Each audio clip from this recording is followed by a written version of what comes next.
नमस्कार मैत्रिणींनो, श्री स्वामी समर्थ.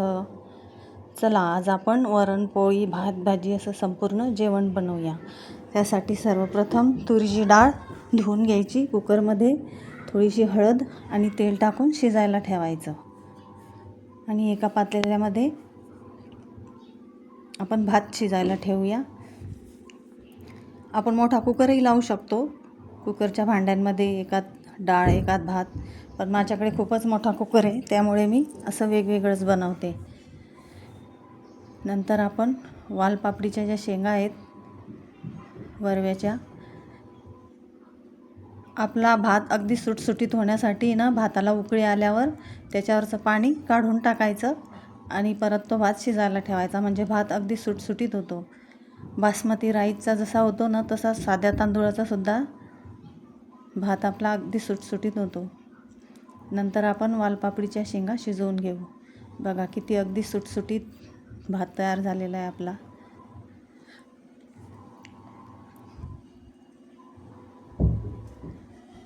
शेंगांची भाजी करायला जिरं मोहरीची फोडणी द्यायची. लसूण चांगला लाल होऊ द्यायचा आणि त्यामध्ये आपल्या शेंगा सोडून द्यायच्या.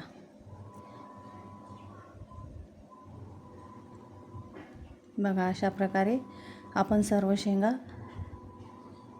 वरण पोळी भात भाजी बरोबर वांग्याची भाजी वरण पोळी बरोबर छान लागते, पण माझ्याकडे वांगे नव्हते म्हणून मी वालपापडीच करायला घेतली. बघा, अशा प्रकारे आपल्या शेंगा शिजायला टाकून द्यायच्या. त्याच्यावर थोडं मीठ मसाला टाकून द्यायचा, चवीपुरतं मीठ, आणि आपल्याला किती तिखट हवं त्यानुसार मसाला टाकून द्यायचा. सर्व एकजीव करून शिजायला ठेवून द्यायचं. तोपर्यंत आपण कणिक मळून घेऊया. कणिकमध्ये थोडीशी मीठ थोडंसं तेल टाकून छान असा उंडा तयार करून घ्यायचा. तोपर्यंत इकडे आपली डाळ शिजून तयार आहे. हिला रवीने चांगली घोटून हे सपक वरण बनवतो आपण, फिक्कं अगदी. संपूर्ण थाळी वरण पोळी भात भाजी, अगदी लहान मुलांपासून म्हाताऱ्या माणसांपर्यंत ही सगळ्यांना चालेल असं जेवण आहे. म्हणजे लहान मुलांना कसं आपण वरणावरचं पाणी देतो प्यायला, आणि म्हाताऱ्या माणसांना अगदी काला मोडून खायला छान. असं हाटून आणि उकळी यायला ठेवून द्यायचं. तोपर्यंत आपण चपात्या करून घेऊया.